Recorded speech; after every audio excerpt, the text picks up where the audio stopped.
ಸುದ್ದಿಗಾಗಿ ಸಿದ್ದು ನ್ಯೂಸ್.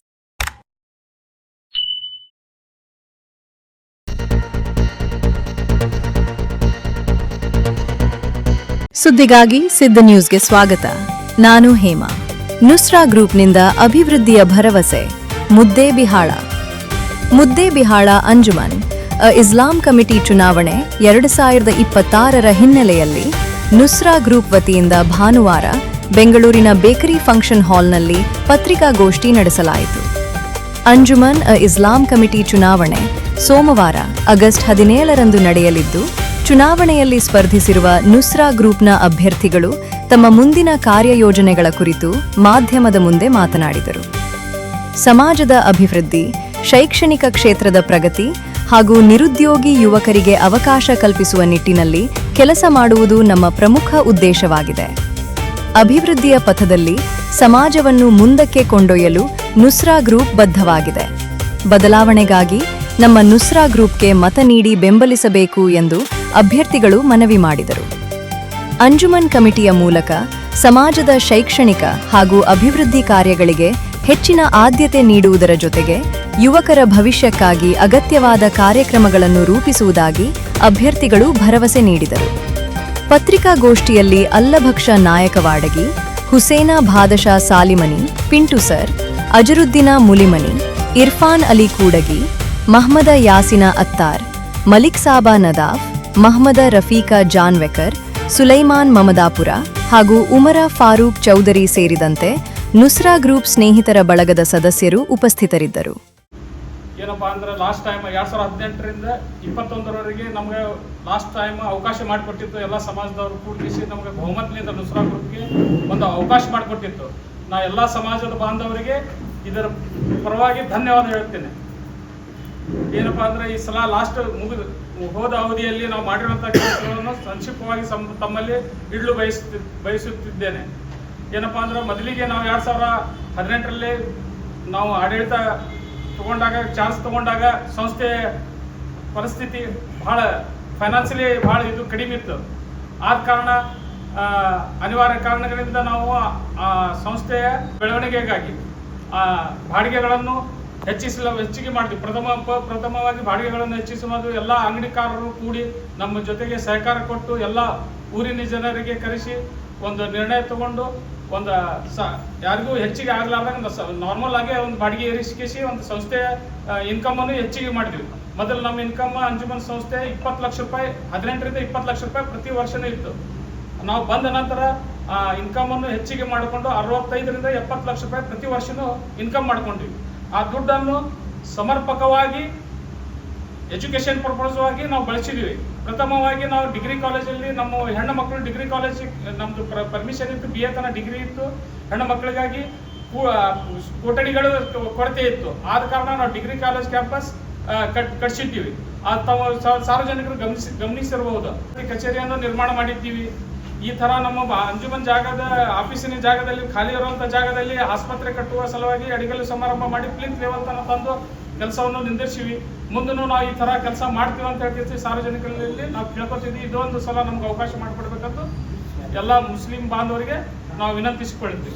मैं इरफान अली कूडगी, आपका उम्मीदवार। कल जो इंतखाब होने जा रहे हैं अंजुमन इस्लाम कमेटी के लिए, अंजुमन इस्लाम कमेटी कोई सियासी इदारा नहीं है, बल्कि एक दीनी इदारा है। और इस सिर्फ एक दीनी इदारा के साथ साथ में एक कौम की अमानत है। मैं यहाँ पर किसी शख्स या फिर किसी ग्रुप के खातिर नहीं बैठा हूँ, बल्कि हमारे कौम के जो मिल्लत है अंजुमन इस्लाम कमेटी मुद्देबाड़ की मुस्तकबिल के लिए, बेहतरीन मुस्तकबिल के लिए कि क्या खूबियाँ होना चाहिए एक अंजुमन इस्लाम कमेटी के लिए, मेंबर से ज़्यादा एक खादिम की खूबियाँ। यहाँ पर हम खादिम को चुनना है, तो खादिमों की खूबियाँ क्या है उसके लिए मैं वजाहत करता हूँ कि अमानत का तकाजा ये है कि एक जिम्मेदारी रहे, एक जिम्मेदार चाहिए और साथ साथ में वो अमानतदार रहे।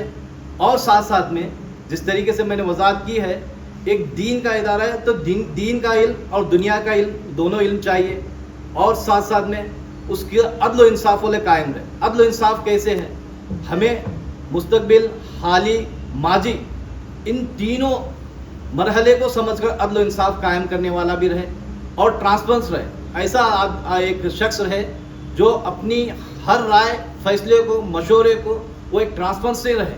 और फिर बाद में सिर्फ एक ऐसी शख्स को हम ना चुने कि ऐसे इंतखाब ना करें कि तमाम खूबियाँ, जैसे कि हम एक समाज में रहते हैं, उसे समाजी ज़िंदगी, माशरती ज़िंदगी, social system, education system, political system, economical system, हर खूबियों का इल्म रहे।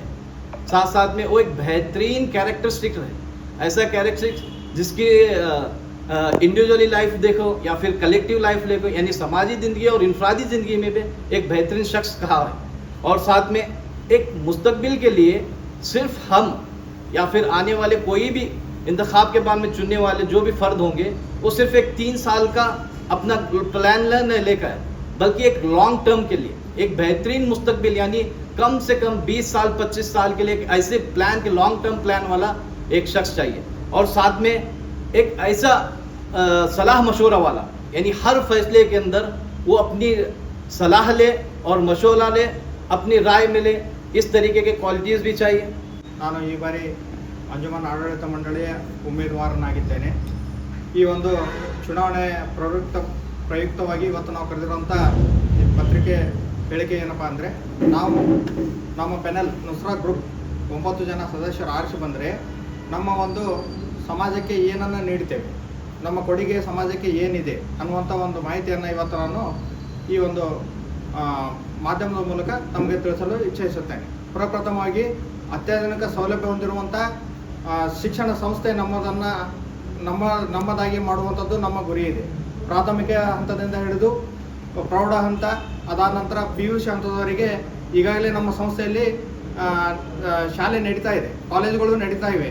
ಕೇವಲ ನಮ್ಮದು ಪ್ರಾಥಮಿಕ ಹಂತ ಇಲ್ಲದೆ ಪ್ರೌಢ ಹಂತದಲ್ಲಿ ಮಾತ್ರ ಉರ್ದು ಮಾಧ್ಯಮದಲ್ಲಿ ನಡೀತಾ ಇದೆ.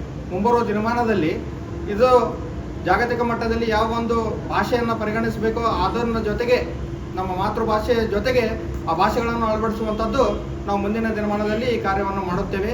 ಈಗ ಮೊದಲಿಗೆ ನಮ್ಮದು PUC ಹಂತದಲ್ಲಿ ಕೇವಲ ಆರ್ಟ್ಸ್ ವಿಭಾಗ ಇದೆ, ಕಾಮರ್ಸ್ ವಿಭಾಗ ನಮ್ಮಲ್ಲಿ ಈಗಾಗಲೇ ಪರ್ಮಿಷನ್ ಸಿಕ್ಕಾಗಿದೆ, ಇನ್ನು ನಡೀತಾ ಇಲ್ಲ. ಮುಂಬರುವ ದಿನಮಾನದಲ್ಲಿ ಸೈನ್ಸ್ ವಿಭಾಗವನ್ನು ಕೂಡ ನಾವು ಊರಿನ ಜನರು ನಮಗೆ ಆಶೀರ್ವಾದ ಮಾಡಿದರೆ, ತಮ್ಮ ಮತವನ್ನು ನೀಡಿ ನಮಗೆ ಆರಿಸಿ ಕಳಿಸಿದರೆ, ನಾವು ವಿಜ್ಞಾನ ವಿಭಾಗವನ್ನು ಕೂಡ ಇಲ್ಲಿ ನಾವು ಚಾಲು ಮಾಡಲು ಮುನ್ನಡೆಯನ್ನು ನೀಡುತ್ತೇವೆ. ಏಕೆಂದರೆ ನೋಡಿರ್ಬೋದು ನೀವು, ಕಳೆದ ಬಾರಿ ಸಾಕಷ್ಟು ಒಂದು ಸರ್ಕಾರದ ಗೊಂದಲದಿಂದ, ಹಿಜಾಬ್ ಸಮಸ್ಯೆಯಿಂದ ನಮ್ಮ ಮಕ್ಕಳು ಭಾಳಷ್ಟು ಶಿಕ್ಷಣದಿಂದ ವಂಚಿತರಾದ. ನಮ್ಮದೇ ಆದಂಥ ಸಂಸ್ಥೆಯಲ್ಲಿ ನಾವು ಎಲ್ಲ ಸೌಲಭ್ಯವನ್ನು ನೀಡಿದ್ದೇವೆ. ಅಂದರೆ ಈಗ ಶಿಕ್ಷಣ ಸಂಸ್ಥೆ ಅಂದರೆ ಕೇವಲ ಕಲಿಕೆ ಮಾಧ್ಯಮ ಒಂದೇ ಆಗಿದೆ. ಈಗ ನಡೀತಕ್ಕಂಥ ಜಾಗತೀಕರಣದ ಸ್ಪಷ್ಟತೆ, ಅತ್ಯಾಧುನೀಕರಣದ ಲ್ಯಾಬೊರೇಟರೀಸ್, ನಂತರ ಡಿಜಿಟಲ್ ಲೈಬ್ರರೀಸ್, ಈಗ ಬೇಕಾದಂಥ ಕಾಂಪಿಟೇಟಿವ್ ಎಕ್ಸಾಮ್ಗಳಿಗೆ ಸಹಾಯ ಆಗುವಂಥ ಲೈಬ್ರರೀಸ್, ಇದರದೆಲ್ಲ ಅವಶ್ಯಕತೆ ಇದೆ. ಅಲ್ಲಿನೂ ಕೂಡ ಸರ್ಕಾರದ ಮಟ್ಟದಲ್ಲೇ ಆಗಲಿ ಅಥವಾ ಒಂದು ಸಂಸ್ಥೆಯ ಆಧಾರದ ಮೇಲಾಗಲಿ ಹಣವನ್ನು ಬಿಡುಗಡೆ ಮಾಡಿಕೊಂಡು ಬಂದು ಅಲ್ಲಿ ವಾಣಿಜ್ಯ ಮಳಿಗೆಗಳನ್ನು ಕಟ್ಟಿ ನಮ್ಮ ನಿರುದ್ಯೋಗಿ ಯುವಕರಿಗೆ ಅಲ್ಲಿ ಒಂದು ವ್ಯವಹಾರ ಮಾಡಲು ನಾವು ಸಹಾಯವನ್ನು ನೀಡ್ತೇವೆ ಅಂತ ಹೇಳುತ್ತೇನೆ. ಅದರ ಜೊತೆಗೆ ನಮ್ಮ ಭಾಳಷ್ಟು ಯುವಕರು ಉನ್ನತವಾದಂಥ ಶಿಕ್ಷಣವನ್ನು ಪಡೆದು ಅವರಿಗೆ ನೌಕರಿ ಸಿಗದೆ ಖಾಲಿ ಇದ್ದಾರೆ. ಅಂಥವರಿಗೆ ಅವರ ಇದ್ದಂಥ ಬುದ್ಧಿ ಸಾಮರ್ಥ್ಯದೊಂದಿಗೆ ಸ್ಕಿಲ್ ಡೆವಲಪ್ಮೆಂಟಿಗೋಸ್ಕರ ಸರ್ಕಾರದ ಒಂದು ಕೌಶಲ್ಯ ಅಭಿವೃದ್ಧಿ ನಿಗಮ ಏನಿದೆ, ಅವರಿಂದ ಎಕ್ಸ್ಪರ್ಟ್ಸನ್ನು ಕರೆಸಿ ಅವರ ಟ್ರೈನಿಂಗ್ ಮಾಡಿ ಅವರಿಗೆ ಸ್ವಯಂ ಉದ್ಯೋಗಿಯನ್ನಾಗಿ ಮಾಡಿ ನಂತರ ಅವರು ಉದ್ದಿಮೆದಾರರಾದ ನಂತರ ಅವರ ಕೆಳಗಡೆ 4-5 ಜನರಿಗೆ ಉದ್ಯೋಗ ಕೊಡುವಂಥದ್ದನ್ನು ಸೃಷ್ಟಿ ಮಾಡುವಂಥ ಒಂದು ಕಲ್ಪನೆ ನಮ್ಮ ಒಂದು ನುಸ್ರಾ ಗ್ರೂಪಿಂದ ಇದೆ. ಅದಕ್ಕೆ ಮುಸ್ಲಿಂ ಬಾಂಧವರಲ್ಲಿ ವಿನಂತಿಸುವುದು ಏನಾದರೂ, ತಾವೇನಾದರೂ ಮತವನ್ನು ನೀಡಿದರೆ, ನಮ್ಮನ್ನು ಆರಿಸಿ ಕಳಿಸಿದರೆ, ಮುಂಬರುವ ದಿನಮಾನದಲ್ಲಿ ಸ್ಪಷ್ಟವಾದಂಥ ಒಂದು ಈ ವಿಚಾರಗಳನ್ನು ತಮ್ಮ ಎದುರಿಗೆ ನಾವು ಸ್ಪಷ್ಟತೆಯನ್ನು ನೀಡುತ್ತೇವೆ. ಅದರ ಜೊತೆಗೆ ಅವಶ್ಯವಾಗಿ ಬೇಕಾಗಿರುವಂಥ ಶಾದಿ ಮಹಲ್ ಅದನ್ನು ಕೂಡ ಪೂರ್ಣಗೊಳಿಸುವಂಥ ವಿಶ್ವಾಸ ನಾವು ತಮಗೆ ನೀಡುತ್ತೇವೆ. ಈಗಾಗಲೇ ಅರ್ಧ ಕಟ್ಟಡ ಕಟ್ಟಾಗಿದೆ, ಅದನ್ನು ಪೂರ್ಣಗೊಳಿಸುವಂಥದ್ದು. ನಂತರ ಉತ್ತಮ ಶಿಕ್ಷಣಕ್ಕಾಗಿ ಹೆಚ್ಚಿನ ಕಾಲೇಜುಗಳನ್ನು ತಂದು, ಅದು ಕೇವಲ ಶಿಕ್ಷಣ ಆಗಿರದೆ ಅವರ ವೃತ್ತಿ ಜೀವನಕ್ಕೂ ಹೆಲ್ಪ್ ಆಗಿರಬೇಕು. ಪ್ಯಾರಾಮೆಡಿಕಲ್ ಆಗಿರ್ಬೋದು, ನರ್ಸಿಂಗ್ ಆಗಿರ್ಬೋದು, ನಂತರ ಇತರೆ ಫಿಸಿಯೋಥೆರಪಿ ಕೋರ್ಸ್ ಆಗಿರ್ಬೋದು. ಎಷ್ಟು ಸಾಧ್ಯ ಇದೆ 3 ವರ್ಷದಲ್ಲಿ ನಾವು ಸರ್ಕಾರದ ಜೊತೆಗೆ ಹೋಗಿ ಸರ್ಕಾರದಲ್ಲಿ ಪರ್ಮಿಷನ್ ತಂದಾಗ ಇವೆಲ್ಲ ಮಾಡೋದಕ್ಕೆ ಸಾಧ್ಯವಿದೆ. ಎಲ್ಲ ಮುಸ್ಲಿಂ ಬಾಂಧವರಲ್ಲಿ ಕೇಳ್ಕೊಳ್ಳೋದೇನೆಂದರೆ, ನಮಗೊಂದು ಅವಕಾಶ ನೀಡಿ. ಮತ್ತು ಇದರ ಜೊತೆಗೆ ಇವತ್ತು ಕೇವಲ ಶಿಕ್ಷಣ ಒಂದೇ ಇದ್ದರೆ ಸಾಲದು, ಆರೋಗ್ಯನೂ ಬಹಳಷ್ಟು ಮುಖ್ಯವಾಗಿದೆ. ಅಂತ ಒಂದು ಆರೋಗ್ಯದ ವಿಷಯವಾಗಿ ಈಗಾಗಲೇ ಅರ್ಧ ನಿಂತಿರುವಂಥ ನಮ್ಮ ಆಸ್ಪತ್ರೆ ಕನಸೇನಿದೆ, ಕಳೆದ ಒಂದು ಕಮಿಟಿ ಏನಿತ್ತು ಅವರು ಅರ್ಧದವರೆಗೆ ಆ ಆಸ್ಪತ್ರೆಯನ್ನು ಕಟ್ಟಿದ್ದಾರೆ. ಕೊರೋನಾ ಬಂದು ಏನೇನೋ ಒಂದು ತೊಂದರೆಗಳಾಗಿ ಆ ಪೂರ್ಣಗೊಳಿಸೋಕ್ಕಾಗಲಿಲ್ಲ. ಅದನ್ನು ಪೂರ್ಣಗೊಳಿಸಿ ಕೇವಲ ಸ್ವಲ್ಪ ಹಣವನ್ನು ಪಡೆದುಕೊಂಡು ಅಲ್ಲಿ ಸೇವೆಯನ್ನು ಸಲ್ಲಿಸುವಂಥದ್ದು. ಮುಖ್ಯವಾಗಿ ಈ ಒಂದು ಹೆರಿಗೆ ಆಸ್ಪತ್ರೆ ಅಂತಂದ್ರೂ ತಪ್ಪಾಗಲಿಕ್ಕಿಲ್ಲ. ಯಾಕಂದರೆ ನಮ್ಮ ಸಮಾಜದಲ್ಲಿ ಭಾಳಷ್ಟು ಕಟ್ಟಾಪನೆ ಇದೆ. ಒಂದು ಹೋಗಿ ನಾವು ಏನಪ್ಪಾ ಅಂದರೆ ಎಲ್ಲಿ ಬೇಕಲ್ಲಿ ನಾವು ಇದನ್ನು ಹೆರಿಗೆಯನ್ನು ಮಾಡಿಸ್ಕೊಳ್ಳುವಂಥದ್ದು ಆಗಲ್ಲ. ಅಲ್ಲಿ ಮಹಿಳಾ ಡಾಕ್ಟರ್ಸ್ ಇದ್ದಾರೋ ಏನೋ ಇದನ್ನೆಲ್ಲ ನೋಡ್ಬೇಕಾಗುತ್ತೆ. ಅವೆಲ್ಲ ವಿಚಾರಗಳನ್ನು ಇಟ್ಕೊಂಡು ನಮ್ಮ ಸಮಾಜದ ರೀತಿ ನೀತಿಗಳೇನಿದೆ ಆ ಒಂದು ಉದ್ದೇಶದ ಮೇಲೆ ಈ ಒಂದು ಆಸ್ಪತ್ರೆಯನ್ನು ಕಟ್ಟುವ ಕನಸು ಹಿಂದಿನ ಆಡಳಿತ ಮಂಡಳಿ ಕಟ್ಟಿದೆ. ಅದನ್ನು ನಾವು ಮುಂದುವರಿಸುವಂಥ ದಿಶೆಯಲ್ಲಿ ನಾವು ಕೂಡ ಇರ್ತೇವೆ. ಮತ್ತೊಮ್ಮೆ ಈ ಪಟ್ಟಣದ ಎಲ್ಲ ಮುಸ್ಲಿಂ ಬಾಂಧವರಲ್ಲಿ ವಿನಂತಿ ಮಾಡಿ ಕೇಳ್ಕೊಳ್ತೇನೆ, ತಾವು ನೀಡುವಂಥ ಈ ಒಂದು ಮತ ಏನಿದೆ, ನಾವು ಅಲ್ಲಿ ಸದಸ್ಯರಾಗಲು ಅಲ್ಲ, ನಾವು ಸದಸ್ಯರಾಗಿ ಅಂಜುಮನ್ ಸಂಸ್ಥೆಗೆ ಹೋಗ್ತಾ ಇಲ್ಲ. ನಾವು ಅಲ್ಲಿ ಹೋಗ್ತಾ ಇರೋದು ಮತಗಳನ್ನು ನೀಡಿರುವಂಥ ಪ್ರಭುಗಳ ನಿಮ್ಮ ಸೇವಕರಾಗಿ ನಾವು ಅಲ್ಲಿ ಹೋಗ್ತಾ ಇದ್ದೇವೆ. ನಿಮಗೇನಾದರೂ ನಾವು ನೀಡಿರುವಂಥ ಮಾತಿನಲ್ಲಿ ತಪ್ಪು ಮಾಡಿದರೆ ತಾವು ಅದನ್ನು ನಮಗೆ ನಿಂತು ಕೇಳಬಹುದು. ಯಾಕಂದ್ರೆ ತಾವು ಮತಗಳ ಪ್ರಭುಗಳಿದ್ರಿ, ತಾವು ನೀಡಿರುವಂಥ ಮತದ ಜೊತೆಗೆ ನಾವು ಅಲ್ಲಿ ಸೇವೆ ಮಾಡಲು ಹೋಗ್ತಾ ಇದ್ದೇವೆ, ಸದಸ್ಯರಾಗಲ್ಲ ಅಲ್ಲ. ಯಾವುದೇ ಉದ್ದೇಶ ಏನಾದರೂ ಅಲ್ಲಿ ಆಗ್ಬೇಕು ಅನ್ನುವಂಥದ್ದಲ್ಲ, ಜನರ ಸೇವೆ ಮಾಡಬೇಕನ್ನುವಂಥ ಒಂದು ಗಟ್ಟಿ ಬುನಾದಿಯನ್ನ ಈ ಒಂದು ನುಸ್ರಾ ಗ್ರೂಪ್ ಕಟ್ಟಿಕೊಂಡಿದೆ. ಕೇವಲ ಆರ್ಸಿ ಹೋದ್ರೆ ಅಷ್ಟೇ ಆಗೋದು. ನಾಳೆ ನಾವು ಏನಾಗದೆ ಇದ್ರೂ ಕೂಡ ಈ ಸಂಸ್ಥೆ ಬೆಳವಣಿಗೆಯಲ್ಲಿ ನಮಗೆ ಯಾರಾದರೂ ಕರೆದ್ರೂ ಕೂಡ ನಾವು ಹಗಲಿರುಳು ಸೇವೆ ಮಾಡಲು ತಮ್ಮ ಜೊತೆಗೆ ಸಿದ್ಧರಿದ್ದೇವೆ ಅಂತ.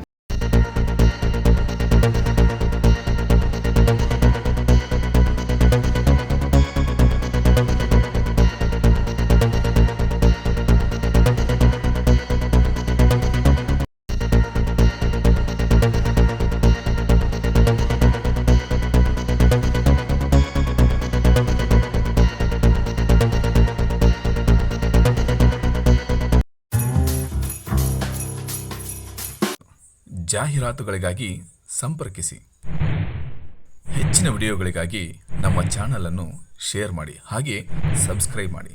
ಯಾಕೆಂದರೆ ನಮ್ಮ ಸುದ್ದಿಗಳು ನಿಮಗೆ ಬೇಗನೆ ತಲುಪುತ್ತವೆ.